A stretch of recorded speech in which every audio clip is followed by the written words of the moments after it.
વિદ્યાલયના ડ્રાઈવર પરિવાર, આપણા વિદ્યાલયના ટ્રાન્સપોર્ટેશનની વ્યવસ્થાની જવાબદારી જે સંભાળે છે એવો સરસ મજાનો આપણો ડ્રાઈવર મિત્રોનો પરિવાર. એ ડ્રાઈવર મિત્રોના પરખના હરખપદુડા તો જુઓ. એમના તરફથી આપણી શાળાના સંચાલનને સરસ મજાની ગિફ્ટ આપવા માંગે છે. ખરેખર સાહેબ મારું તો દિલ ગદગદ થઈ ગયું. એક સિદ્ધસ્તદાર આદેશ વિદ્યાલયના એક સરસ મજાના કામ શિવાના કામ કરેલા, કારણ કે તમારા ને મારા બધા જ બાળકો સાહેબ આપણે એમના વિશ્વાસ પર સાધનમાં મૂકીને જઈએ છીએ અને સંભાળીને સાચવીને, સંભાળીને શબ્દ એ છે મોટો, સાચવીને લઈ જાય છે ને મૂકી જાય છે. ત્યારે આ વિદ્યાલયો ધમધમાટી રાખે છે. સૌને ખૂબ ખૂબ શુભેચ્છાઓ. અકબરભાઈ સાહેબને વિનંતી કરો કે સાહેબ આપ સ્ટેજ પર પધારોને આપણા એબીસી ગ્રુપના ત્રણેય ફાઉન્ડરો ને પણ વિનંતી કરું કે આપ સાથે રહીને આ ડ્રાઈવર મિત્રો તરફથી અપાનારી સરસ મજાની ગિફ્ટને આપ સ્વીકારશો. ખરેખર ખૂબ ખૂબ આનંદ અને ગૌરવની લાગણી થાય છે સાહેબ આ ક્ષણે. સૌ પરિવારના મિત્રો, વિદ્યાલયના પરિવારના જ મિત્રો છીએ. તો સૌ ડ્રાઈવર મિત્રોને વિનંતી કે આપ સાથે જ સ્ટેજ પર આવશો અને આપના તરફથી અપાનારી મહામૂલી ગિફ્ટના સમસ્ત મિત્રો સ્વીકાર કરશે. સૌ સાહેબોને વિનંતી કે સાહેબ સહર્ષ સર્વ મિત્રોનો સ્વીકાર કરીશું. એમની ગિફ્ટનો ખૂબ ખૂબ આનંદ અને લાગણી સભર આ ક્ષણ ઉજવાઈ રહી છે સાહેબ. આનંદ થાય છે અને એક સરસ મજાનો જો શક્ય હોય તો બેકગ્રાઉન્ડ અંતરનો મ્યુઝિક આપીએ મારા વાળા.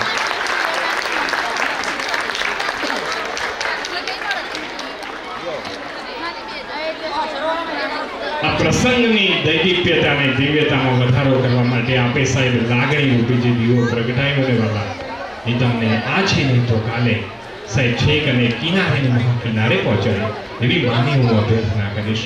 હે મા જગત જનની, તે મન મોટું આપ્યું છે અમને. એ મન મોટાને વિશાળ ભાવના થકી, આ બ્રહ્માંડ થકી સમગ્ર દિવ્યતા વ્યાપો અને અમારી ભાવુકતાને સહર્ષ પ્રદાન રીતે સ્વીકારે છે. ખૂબ ખૂબ ધન્યવાદ. હવે પડદાની વિનંતી કરીશ કે વિચારવા ટેવાઈ ગયા છીએ એમાં હું પણ આવી ગયો. દાખલા તરીકે તમે બધા એક રકમ ધારો, એ બધાની રકમ હું કહી દઈશ. તમે કોઈ બી કહેશો ને વિધિન સેકન્ડ્સ, એક સેકન્ડમાં જ ખાલી તમે બસ 800,000 જણા એક અલગ રકમ ધારી લો. હાલો 1 2 3 કહો એટલામાં ધારી લેજો. 1 2 3 ધારી લીધી. તમારે જેને જાણ્યો ને ચોક્કસપણે સાચી જ પડશે, પણ એક દ્વારા પછી ક્યાં કહેવા જો? બધા એની સાથે કહી દો. તમને ઇંતજારી ખરી જાણવાની તો કહી દો બધા એની સાથે. કોઈની 1 લાખ ઉપર નથી. જો કોઈની હોય તો હાથ ઉપર કરજો. ખૂબ ખૂબ અભિનંદન સાહેબ. ક્યાં ખસે અપવાદ વિજ્ઞાનની ભાષામાં હાલે ને, કારણ કે આપણે સાલું ધારવું તો મોટા ભાઈ શું 1 2 5 કરોડ ના ધારી લઈએ. આ તો 15 ને 20 મારી જન્મ તારીખ, મારી લગ્ન તિથિ, મારી દીકરાની જન્મ તારીખ, આવું નહીં સાહેબ. મોટું મિશન અને મોટા મિશનના મોડ પર, કારણ કે આ જે કામ કરીશું ને સાહેબ તો આવતીકાલ સુધરશે. સરસ મજાનો પ્રોગ્રામ આપણા સૌની વચ્ચે બાળકો પ્રેસ કરશે. આજ સુધારે આવતીકાલ. ઓપન આજ સુધારે આવતીકાલ.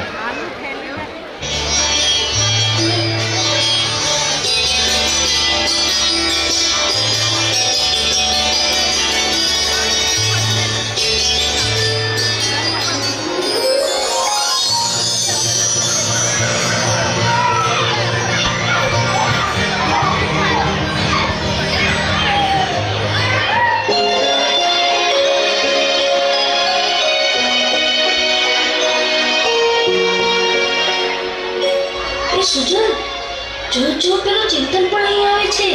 અરે હા, જો તો ખરો, એનો મોઢો પણ દિવેલ પિત્તળ જેવું લાગે છે. હા, મને પણ લાગે છે તેના ઘરમાં ઝઘડો થયો લાગે છે. ચાલ આપણે તેમને પૂછીએ. હા, એ ચિંતન ક્યાં જાય છે? અહીંયા. શું કામ છે યાર? અરે ચિંતન, તું અમારી જેમ રિસાઈને આવ્યો છે ને ઘરેથી? હા. કેમ? તને વળી શું થયું?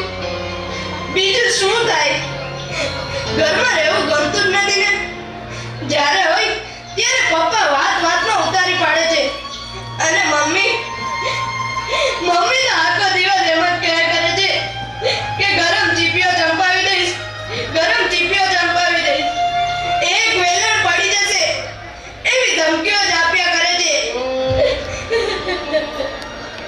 જોયું સુજન? જોયું ને? હું નહોતો કહેતો? બધા મમ્મી પપ્પા ભગવાને આવા જ બનાવ્યા છે. અરે ભાઈ,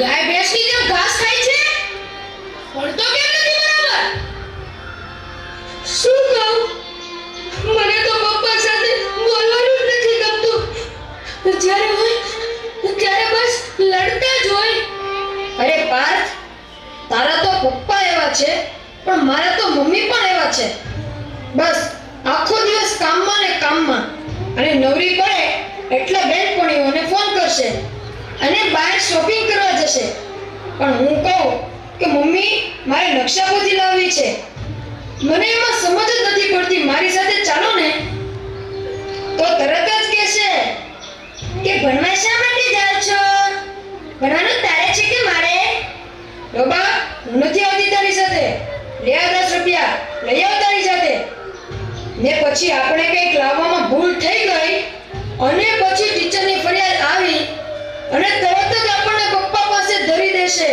કે લો આ તમારો હીરો સ્કૂલમાં લોચા મારીને આવ્યો છે અને પછી પપ્પા જાણ્યા સાંભળ્યા વગર બસ મને ડીપવાનું જ ચાલુ કરી દે મને પણ એ જ સમજાતું નથી કે આમાં આપણો વાંક શું છે આપણો શું વાંક આપણો વાંક એટલો જ કે આપણે બાળક છીએ આ જોને તારા મમ્મી પપ્પા આવા આનાય મમ્મી પપ્પા આવા મારાય મમ્મી પપ્પા આવા મને તો એ જ સમજાતું નથી કે બધાના મમ્મી પપ્પા પોતાના છોકરાઓ સાથે જ કેમ આવું વર્તન કરે છે વાર્તાઓમાં આવે છે એવું વાત કેમ નથી કરતા એ ચિંતન એક વાત કહું મેં એક વાર્તા સાંભળેલી એક ધમાલિયો છોકરો હતો પણ એના પપ્પા મમ્મી એને બહુ પ્રેમથી સમજાવતા હતા એના માટે સરસ મજાની બોધકથાઓ લઈ આવે એની સાથે બેસીને વાંચે એને સમજાવે એને પ્રેમ આપે હૂંફ આપે જાત જાતની વાતો શીખવાડે અને જાત જાતની રમતો રમાડે અને પરિણામે એ બાળક ધીરે ધીરે આગળ વધવા લાગ્યો અને પછી એ બહુ મોટો માણસ બની ગયો મને તો એમ થાય છે કે આપણા નસીબમાં આવા મમ્મી પપ્પા કેમ નથી શું આપણને આવો પ્રેમ ક્યારેય નહીં મળે મળશે જરૂર મળશે પણ આપણને નહીં પેલા પાલતુ કૂતરાને મારો પ્યારો પ્યારો ટોમી આવી ગયો બહુ સ્વીટ છે કેટલો ક્યુટ લાગે છે આજે મારો ટોમી વાહ વાહ વાહ વાહ મને જોઈને પૂંછડી પટપટાવ્યા કરે છે એ વેરી ગુડ ભૂલી જ ગયો તને બ્રેકફાસ્ટ આપવાનું તો ભૂલી જ ગયો છું ले ले ले बिस्किट का वाह वाह वाह वाह केवा प्रेमથી બિસ્કિટ ખાય છે મારો doggy you you you you કેવો મસ્તીથી પૂંછડી પટપટાવે છે વાહ વાહ વાહ વાહ મને એમ લાગે છે કે તને પૂંછડી પટપટાવતા જોઈને હું પણ પટપટાવું એટલે પૂંછડી નહીં મારે ક્યાં પૂંછડી છે મારો ડોગી મારો સ્વીટુ બહુ સાચું કીધું હા તે આ જોને કૂતરાને રમાડે જમાડે નવરાવે ફરવા લઈ જાય પણ દીકરાને ખખડાવી નાખે મારે ધમકાવે અલા છોકરા શું કરો છો આટા ફેરાને આશીર્વાદ બરાબર ને નાના રખડવા સિવાય કઈ ધંધો છે તમારે પપ્પા આ કૂતરા તમને બહુ ગમે છે નહીં અરે હા તે ગમે જ ને પણ તને શું થાય છે એમાં પણ મને તો એમ થાય છે કે આ કૂતરાઓની ગળચી દબાઈ દો કેમ કારણ કે અમારા કરતા તો કૂતરાઓ નસીબદાર છે તમારા કરતા કૂતરા નસીબદારી એ વાળી કેવી રીતે તો શું કહું બીજું મને નથી મળતો એટલો તમારો પ્રેમ આ કૂતરાઓને મળે છે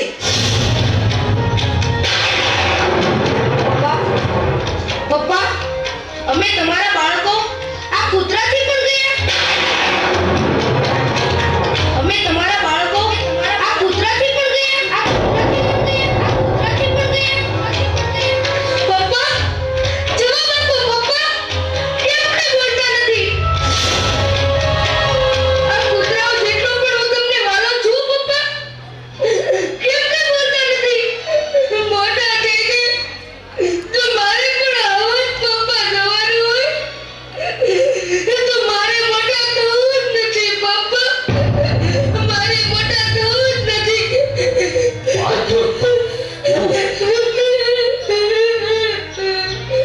થયું સનતભાઈ?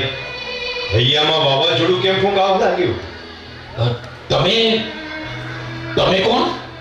હું છું તમારી આજને આવતીકાલ સાથે જોડતો સેતુ. મને જવાબ આપો સનતભાઈ. તમારું બાળક રખડપટ્ટીને રવાડે કેમ ચડી ગયું છે?